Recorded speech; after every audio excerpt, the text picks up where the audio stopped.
स्वागत है आप सभी का एक बार फिर से लट लगार वर्तमान काल में पुरुष और उनमें आने वाली पट धातु की जो क्रिया बनी है उसके रूप का प्रयोग करने के लिए और अन्य साथ ही अन्य धातुओं के रूप भी।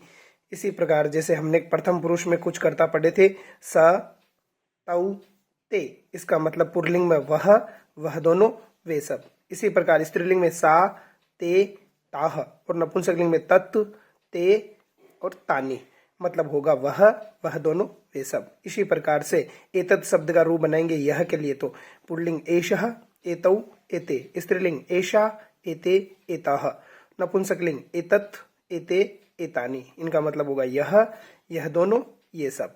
और इसके लिए दो प्रकार के रूप चलते, एक इदम शब्द के रूप भी चलते हैं, अयम इमो इमे, क्रमशः पुल्लिंग में यह दोनों ये सब, स्त्रीलिंग में इयम इमे इमाह और नपुंसकलिंग इदम इमे इमानी, मतलब यह दोनों ये सब। इसी प्रकार एक बालक बालकः, दो बालक बालकौ और दो से अधिक बालकाः।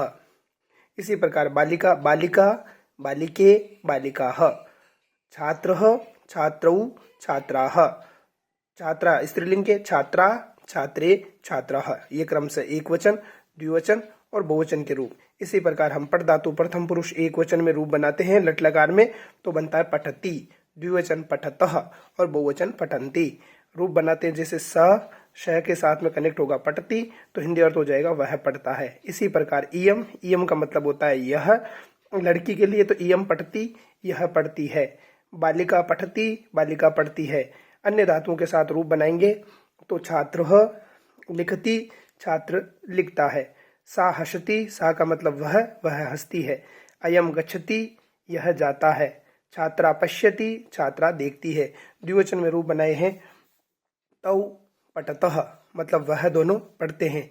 इमे, इमे के लिए है यह दोनों स्त्रीलिंग, यह दोनों पढ़ती है। बालिके पढ़ता, दो बालिकाएं पढ़ती है। यहाँ पर सभी रूप पट धातु में बना दिए। छात्रौ पठतः, मतलब दो छात्र पढ़ते हैं। ते पठतः, वह दोनों पढ़ते हैं। और इमौ पठतः, यह दोनों पढ़ते हैं। छात्रे पठतः, दो छात्राएं पढ़ती हैं। इसी प्रकार बहुवचन के रूप ते पठन्ति, मतलब वे सब पढ़ रहे हैं। पुल्लिंग में ते, वे सब पढ़ रहे हैं। इमाह पठन्ति, ये सब पढ़ रही है। बालिका पठन्ति, बालिकाएं पढ़ रही है। इसी प्रकार अन्य धातुओं से बनाएंगे तो छात्राः, मतलब दो से अधिक छात्राएं, छात्रा लिखन्ति, छात्र लिख रहे हैं, सॉरी ये पुल्लिंग में रूप बनाया हुआ है। छात्रः छात्रौ छात्रा, पुल्लिंग और स्त्रीलिंग दोनों में एक समान रूप बनेगा, तो छात्राएं लिख रही है कह दीजिए, चाहे छात्र लिख रहे हैं कह सकते हैं। ताः हसन्ति, वे सब हंस रही है, स्त्रीलिंग में। इमे गच्छन्ति, ये सब जा रहे हैं। और छात्राः पश्यन्ति, छात्राएं देख रही है। इसी प्रकार मध्यम पुरुष में रूप बनेगा त्वम, कर्ता होगा एक वचन त्वम, द्विवचन युवाम और बहुवचन यूयम। त्वम का मतलब तुम दोनों का मतलब ये, युवाम का मतलब तुम दोनों और यूयम का मतलब तुम सब। इसके साथ में क्रिया लगेगी पट धातु की। मध्यम पुरुष एक वचन पठसी, द्विवचन पठतः और बहुवचन पठत। अब रूप बना दिया त्वम पठसी, मतलब तुम पढ़ रहे हो। युवाम पठतः, तुम दोनों पढ़ रहे हो। और यूयम पठत, मतलब तुम सब पढ़ रहे हो। अन्य धातुओं में रूप बनाया त्वम और पठसी के जैसा गम धातु जाने के लिए गच्छसी, मतलब तुम जा रहे हो। त्वम वदसी, तुम बोल रहे हो।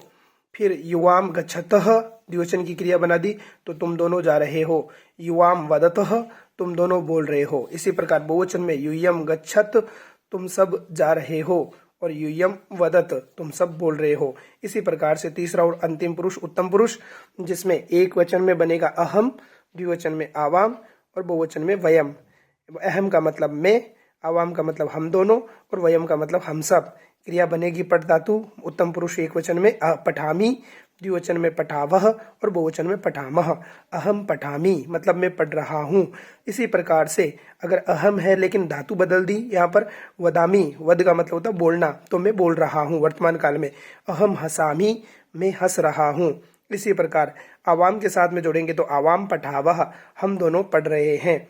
इसी प्रकार से आवाम वदावह, हम दोनों बोल रहे हैं। आवाम हसामह, हम दोनों हंस रहे हैं।